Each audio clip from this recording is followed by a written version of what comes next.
রুমের লাইট বন্ধ করার পর ঘুমিয়ে পড়ার চেষ্টা করছিলাম। হঠাৎ অনুভব করলাম আমার শরীরের কাছে কারো হাত। ঘুম থেকে উঠে তাকিয়ে দেখি ম্যাডামের হাত আমার কাছে এসেছে। অবাক হয়ে তাকে জিজ্ঞেস করলাম, ম্যাডাম, এটা আপনি কি করছেন? তিনি বললেন, এখানে তুমি আমার সহকর্মী বা কর্মচারী নও, বরং একজন কাছের মানুষ। তোমাকে দেখে মাঝে মাঝে মনে হয় আরও কাছে আসি। তুমি কেন সবসময় দূরে সরে যাও? এই বলে তিনি আমাদের আশ্রমের শিক্ষিকা ছিলেন খুব সুন্দরী। গায়ের রং ছিল ফর্সা আর একটু স্বাস্থ্যবান, যা তাকে আরও সুন্দর করে তুলেছিল। প্রথম দেখেই আমি তাকে মন থেকে ভালোবেসেছিলাম। তিনি শাড়ি পরতে অনেক ভালোবাসতেন। তিনি সবসময় আমার সঙ্গে খুব আন্তরিকভাবে কথা বলতেন। তার এই আন্তরিকতা প্রথম বুঝতে পারি যখন এক সন্ধ্যায় তিনি আমাকে তার বাড়িতে ডাকলেন। সেদিন তিনি স্কুলে আসেননি, যা নিয়ে আমিও কিছুটা উদ্বিগ্ন ছিলাম। সন্ধ্যায় তার বাড়িতে পৌঁছানোর পর তিনি আমাকে সরাসরি তার ঘরে নিয়ে গেলেন। খুব কাছে এসে শিক্ষিকা বললেন, একা থাকাটা আমার জন্য কঠিন হয়ে যাচ্ছে, তুমি চাইলে আমার এই একাকিত্ব দূর করতে পারো। তার এই কথাগুলো শুনে আমি হতবাক হয়ে গেলাম। কখনো ভাবিনি যে আমার প্রথম চাকরি এত সৌভাগ্য নিয়ে আসবে। আমি তখন আশ্রমে একজন ওয়াচম্যান হিসেবে কাজ করছিলাম। বন্ধুরা, আজকের গল্পটা অনেক বেশি স্পেশাল। আশা করছি তোমাদের ভালো লাগবে। বাংলা অডিও স্টোরি চ্যানেল এ নিয়মিত গল্প পাবেন, তাই গল্পগুলো ভালো লাগলে ভিডিওটি লাইক, শেয়ার এবং চ্যানেলটি সাবস্ক্রাইব করো। সম্প্রতি আমি একটি চাকরি পেয়েছি আশ্রমের একটি স্কুলে। সেখানকার এক সুন্দর শিক্ষিকা ছিলেন অত্যন্ত আন্তরিক এবং বন্ধুসুলভ, যা আমাকে প্রথম দিকে বেশ অবাক করেছিল।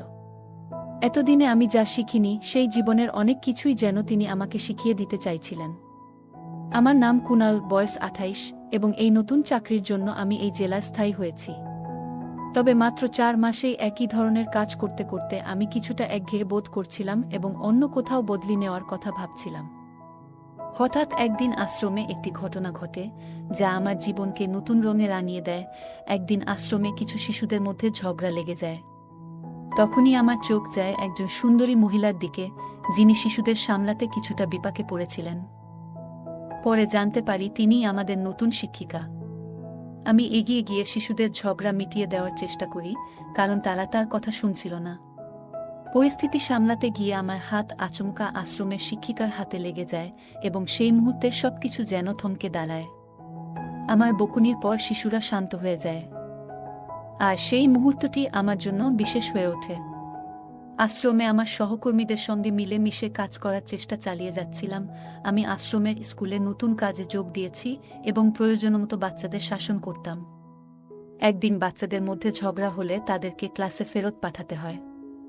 তখন ভুলবশত এক শিশুর পা শিক্ষিকা মেম সাহেবের পায়ে লেগে যায় এবং তার পায়ে সামান্য আঘাত লাগে। তাদের সাহায্য করতে আমি মেম সাহেবকে শিক্ষক কক্ষে নিয়ে যাই এবং তার পায়ে ওষুধ লাগিয়ে আরাম দিতে থাকি। সেই সময় শিক্ষক কক্ষে আমরা শুধু দুজনই ছিলাম। মেম সাহেব আমার দিকে তাকিয়ে বললেন, তুমি কি এই আশ্রমে নতুন কর্মচারী? তারপর তিনি নিজের পরিচয় দিয়ে জানালেন তার নাম তানিয়া এবং তিনিও এখানে নতুন শিক্ষিকা হিসেবে যোগ দিয়েছেন। আমি বিনয়ের সাথে তাকে অভিবাদন জানাই এবং নিজের পরিচয় দেই। তিনি আমাকে ধন্যবাদ জানিয়ে বলেন, প্রথম দিনে এই রকম সাহায্য পাবো আশা করিনি। মেম সাহেবের পায়ে ব্যান্ডেজ লাগিয়ে আমি অন্য কাজে ফিরে যাই। কিছুক্ষণ পরে শিক্ষক কক্ষে পানি দিতে গেলে দেখি তানিয়া মেম সাহেব সেখানে বসে পা মালিশ করছেন। আমি তাকে পানি দেই এবং জিজ্ঞেস করি, আপনার কি ব্যথা বেড়েছে? তিনি মাথা নেড়ে সম্মতি দেন। ঠিক তখনই আরেকজন মেম সাহেব এসে তানিয়া মেম সাহেবের খোঁজ খবর নেন এবং আমাকে অনুরোধ করেন, তুমি কি তানিয়া মেম সাহেবকে তার বাড়ি পৌঁছে দিতে পারবে? আমি রাজি হয়ে তানিয়া মেম সাহেবকে তার বাড়ি পৌঁছে দিই। বাড়িতে পৌঁছানোর পর তাকে সঠিকভাবে ঘরের ভেতর নিয়ে যাই এবং বিশ্রামের ব্যবস্থা করি। এরপর আমি তার কাছে রান্নাঘর কোন দিকে জানতে চাই। তিনি হাত দিয়ে ইশারা করে দেখাই দিলেন। তারপর তার জন্য রান্নাঘরে গিয়ে চা তৈরি করি। তানিয়া মেম সাহেব ফ্রেশ হয়ে এসে চা নিয়ে ধন্যবাদ জানান। যাওয়ার সময় তার হাসিমুখ দেখে মনে হয় আমার সাহায্য তাকে অনেক খুশি করেছে। আমিও তাকে সাহায্য করতে পেরে মনে মনে অনেক খুশি ছিলাম। তিনি ছিলেন অসাধারণ সুন্দরী এক মহিলা। ম্যাডাম যখন আমার কাজের প্রশংসা করতেন তখন মনটা বেশ ভালো লাগত। একদিন তিনি স্নেহভরে আমার মুখে হাত বুলিয়ে দেন এবং সেটা আমার জন্য এক অন্যরকম অনুভূতি ছিল। যদিও আমি বয়সে তার থেকে ছোট ছিলাম, তবুও তার এই আন্তরিকতা আমাকে মুগ্ধ করেছিল। ম্যাডাম ৩৫ বছরের হলেও তার সৌন্দর্য এবং ব্যক্তিত্ব মনকাড়া ছিল। প্রথম দিনেই তার বাড়িতে পৌঁছে গিয়েছিলাম আর তার ব্যবহারে মুগ্ধ হয়ে গিয়েছিলাম। এরপর থেকে ম্যাডামের কোনো ছোটখাটো কাজ থাকলে তিনি আমাকে ডাকতেন আর আমি আনন্দের সঙ্গে সব কাজ করে দিতাম। তিনি আমার কাজে সন্তুষ্ট ছিলেন। আমার সাথে বিভিন্ন ধরনের কথা বলতেন। তার কথাগুলো শুনতে আমার অনেক ভালো লাগত। মনে হতো তার কথায় এক ধরনের জাদু আছে। মনে মনে আমি তাকে পছন্দ করতে থাকি।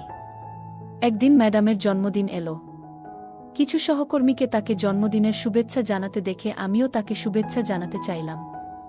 আমাদের চোখাচোখি হলে মনে হলো খালি হাতে শুভেচ্ছা জানানোটা ঠিক হবে না।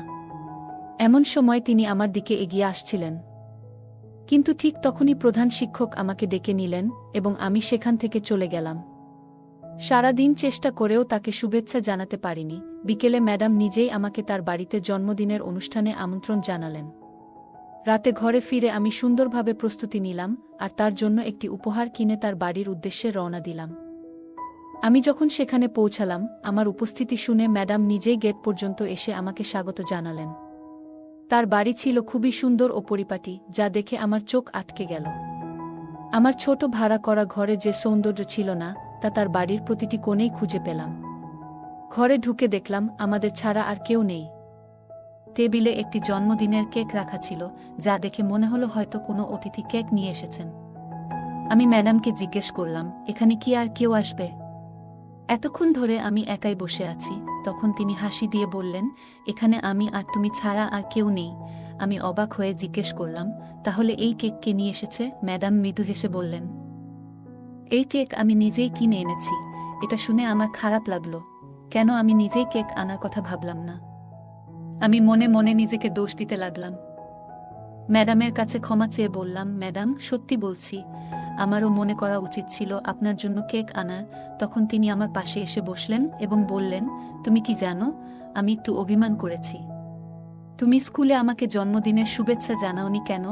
এই বলে তিনি কিছুটা অভিমানের সঙ্গে মুখ ফিরিয়ে বসে রইলেন। তার এমন অভিমান দেখে আমি একটু অবাক হলাম। আমি তার সামনে হাঁটু গেড়ে বসে তাকে গিফটটি দিলাম এবং জন্মদিনের শুভেচ্ছা জানালাম। আমি বললাম, ম্যাডাম, আপনাকে খালি হাতে শুভেচ্ছা জানাতে ইচ্ছে করছিল না, তাই সকালে কিছু বলিনি। গিফট দেখে ম্যাডাম বললেন, কুনাল, এত মূল্যবান গিফট আনার কি দরকার ছিল? তোমার আশাটাই আমার জন্য অনেক বড় বিষয়। এরপর তিনি আমার হাত ধরে কেক কাটলেন এবং আমাকে নিজ হাতে কেক খাওয়ালেন। আমি হাসি দিয়ে জিজ্ঞেস করলাম, ম্যাডাম, আপনার কি বাড়িতে আর কেউ নেই? আপনার স্বামী কি অন্য কোথাও থাকেন? তিনি মৃদু হাসলেন এবং বললেন, না, আমার এখনো বিয়ে হয়নি। আসলে বিয়ের ব্যাপারে আমার আগ্রহ নেই, তাই একাই জীবন কাটাচ্ছি। তাকে এত সুন্দর দেখে মনে হলো তার সৌন্দর্য নিয়ে প্রশংসা করার মতো কেউ নেই। সেই রাতে তার ঘরেই রাতের খাবার খেলাম। তার হাতের রান্নার স্বাদও ছিল অসাধারণ।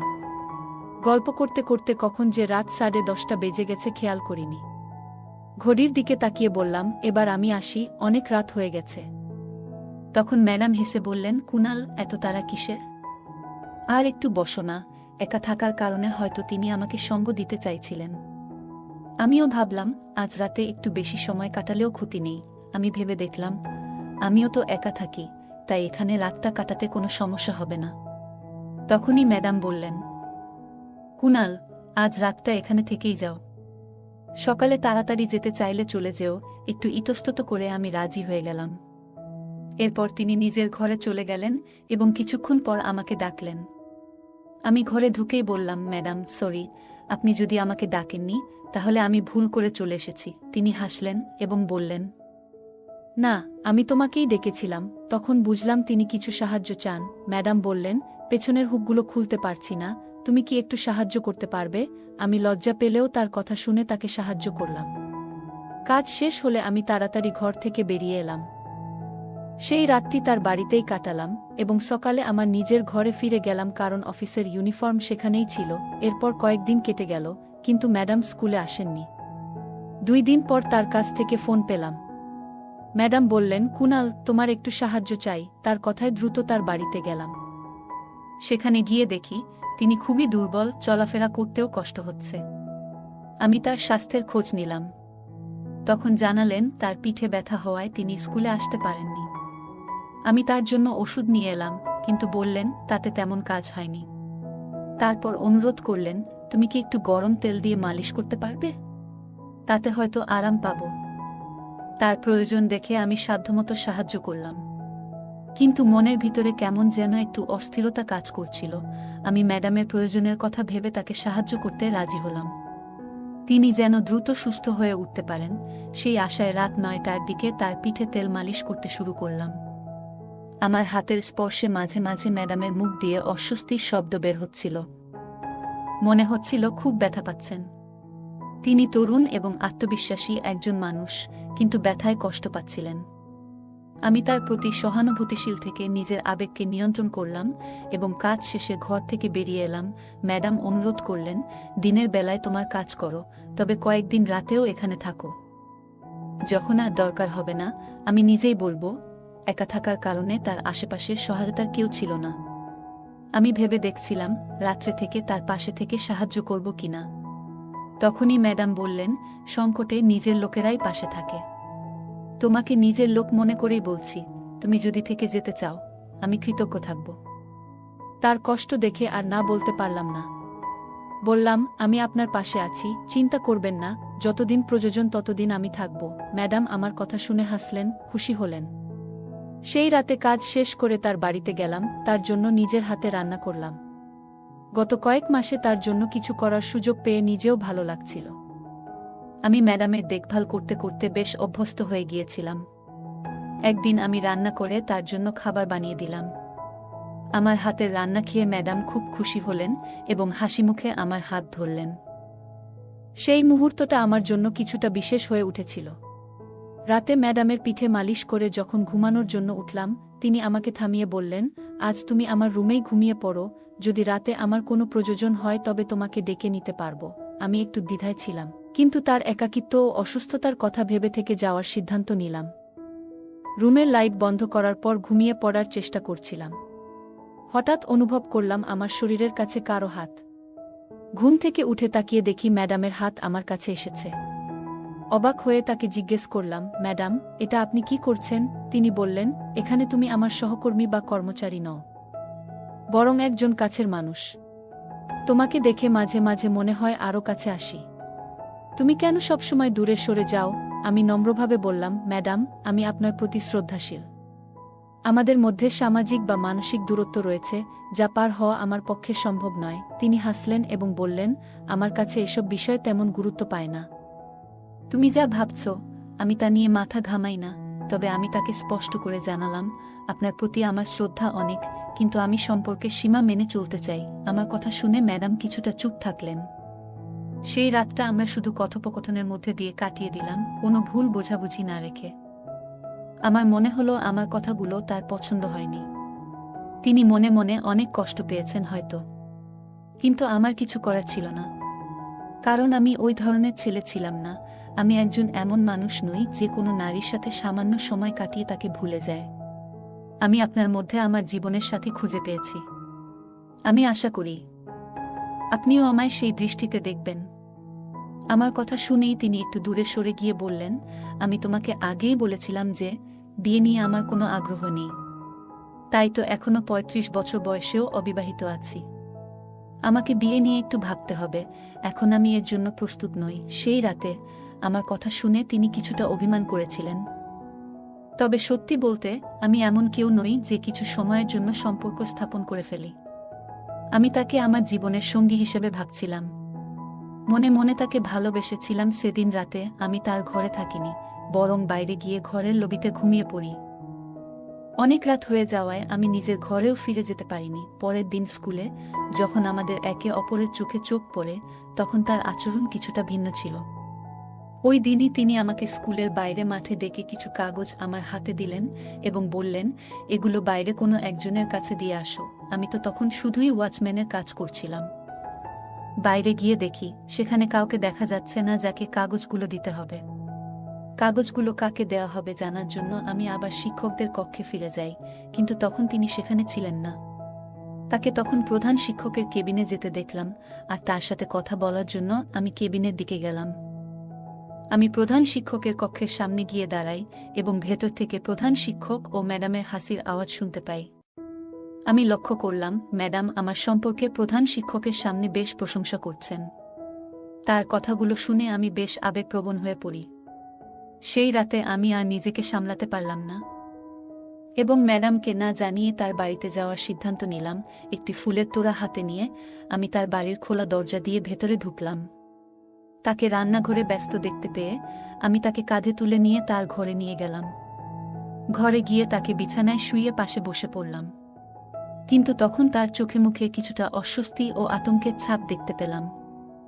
আমি কাছে গিয়ে বললাম, ম্যাডাম, কাল তো আপনি আমায় এতটাই উৎসাহ দিয়েছিলেন, আজ কেন এতটা বিচলিত লাগছে? আমি তার কপালের ঘাম মুছতে যাব ঠিক তখনই ঘরের বাথরুম থেকে একজন বেরিয়ে এলেন। তাকে দেখে ম্যাডাম অবাক হয়ে বসে পড়লেন এবং আমায় বিস্মিতভাবে তাকিয়ে রইলেন। সেই ব্যক্তি আর কেউ নন, আমাদের স্কুলের প্রধান শিক্ষক। তাদের দুজনের মুখের অবস্থা দেখে বুঝতে পারলাম তাদের সম্পর্কটা শুধু সহকর্মিতায় সীমাবদ্ধ নয়। আমি একটু মুচকি হেসে বললাম, ম্যাডাম, আপনার এই সত্যটাই তো জানতে চেয়েছিলাম। ভালো হয়েছে ভোরে অন্য কোনোভাবে দেখতে হয়নি। আপনার মিথ্যে আবেগে বাধা পড়ে আমি যেন এক প্রকার আপনার কৃতদাস হয়ে গিয়েছিলাম। আজ সকালে প্রধান শিক্ষকের কক্ষে আপনি আমার প্রশংসা করছিলেন, আমি শেষবি শুনেছি। আসলে আপনি আমাকে আপনার মায়াজালে আটকে সব বেআইনি কাজ করাতে চেয়েছিলেন। এতদিন আমি আপনাকে সম্মান করে আপনার প্রতি অনুভূতির কারণে সব কাজ করেছি। আপনি যা যা করতে বলেছিলেন আমি কখনো প্রশ্ন করিনি, কিন্তু আপনি আমার সাথে প্রতারণা করে বড় ভুল করেছেন। আপনি একজন ভণ্ড শিক্ষক। আপনার আসল রূপ আজ আমার সামনে উন্মোচিত হল। কিছু মাস ধরে আপনি আমার চারপাশে ঘুরছিলেন, আমাকে কাছে ডাকছিলেন। হয়তো ভাবছিলেন আমি আপনাকে ভালোবাসব না, কিন্তু আপনার সাথে জন্মদিনে কেক কাটার পর যখন আপনি আমার হাত ধরেছিলেন তখন আমার মনে আরও গভীর অনুভূতি তৈরি হয়েছিল। আপনাকে আমি সত্যিকারের ভালোবাসতে শুরু করেছিলাম। এমনকি একদিনও যদি আপনি স্কুলে না আসতেন আমি চিন্তিত হয়ে পড়তাম। কিন্তু মনে হচ্ছে ভাগ্য অন্য কিছু পরিকল্পনা করে রেখেছিল এবং ঘটনাচক্রে আপনার আসল সত্য আমার সামনে আসে। আপনার অভিনয়ে প্রধান শিক্ষকও আপনাকে নিয়ে মোহগ্রস্ত হয়ে পড়েছিলেন। যাকে নিয়োগ দেওয়ার কথা ছিল তার জায়গায় আপনাকে চাকরি দেওয়া হয়েছে, এটা শুনে আমি সব বুঝতে পারলাম। আপনার যোগ্যতার বিষয়েও আমি পরিষ্কারভাবে অবগত হয়েছি এবং এও জানি আপনার শিক্ষা এমনকি পর্যাপ্ত মাত্রায় হয়নি। গত কয়েকদিনে আমি লক্ষ্য করেছি স্কুলের গুদাম থেকে যে খাবারের বস্তাগুলো আমার গাড়িতে তুলতে বলতেন সেগুলো পরে কালোবাজারে বিক্রি করছিলেন। আশ্রমের দরিদ্র শিশুদের জন্য বরাদ্দ খাবার চুরি করতে গিয়ে আপনাদের কোনো লজ্জাবোধও হয়নি। প্রতিদিন আশ্রমের শিশুরা খাবারের অভাবে কষ্ট পায়। তাদেরই অভিশাপে আজ তোমাদের সত্য আমার সামনে এসেছে। আমার কথা শুনে দুজনেই হেসে উঠলেন। প্রধান শিক্ষক আমাকে উপহাস করে বললেন, তুই তো স্রেফ একজন সাধারণ কর্মী, আমাদের সামনে যা ইচ্ছে বলছিস, কিন্তু বাইরের কেউ তোকে গুরুত্ব দেবে না। শুনে রাখ, আমি নিজেই স্বীকার করছি যে এই মহিলাকে অন্য একজন যোগ্য প্রার্থীকে বাদ দিয়ে চাকরি দিয়েছি। শুধু তাই নয়, আশ্রমের খাবারও বাইরে বিক্রি করি। প্রধান শিক্ষক আরও বলেন, তুই যা বলবি বলো, আমাদের কিছুই করতে পারবি না। সবকিছু তোর সামনে স্বীকার করেও তোর কোনো লাভ হবে না। আমাদের বিরুদ্ধে কিছু করার ক্ষমতা তোর নেই। এই কথা শুনে প্রধান শিক্ষক এবং ম্যাডাম একসাথে আমায় উপহাস করে হাসতে লাগলেন। সত্যি আমার কিছু করার ছিল না, কারণ আমি সামান্য একজন ওয়াচম্যান। আমার মতো গরিবেরা তাদের মতো ধনীদের কি আর করতে পারি। তার কয়েকদিন পর আমি সে চাকরি বাদ দিয়ে অন্য এক জায়গায় চাকরি নেই।